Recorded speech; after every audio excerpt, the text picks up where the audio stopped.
రైలు పలారం మన తెలంగాణలో ఈ పేరు ఎరకలోని వాళ్ళు ఉంటారా, తిననోళ్ళు కూడా ఉండరేమో కదా. చిన్నప్పుడు ఎండాకాలం తాతలకు అమ్మమ్మ వాళ్ళ ఇంటికో నాయనమ్మ వాళ్ళ ఇంటికి పోయినప్పుడు కంపల్సరీ తినే ఉంటారు కదా.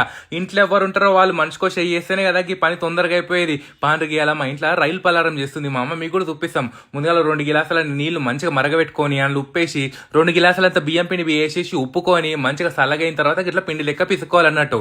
ఇక ఏముంది, ముందుగా ఇంట్లో అందరిని పీల్చుకొని టీవీలో మంచిగా ఓటీటీ లేదా కొత్త సినిమా పెట్టుకొని ఆ సినిమా చూసుకుంటా మంచుకోస వేసిరనుకోర్రి ఓ అర్ధ గంటల రైలు పలారం గుండ్రగా అయిపోతాయి కదా.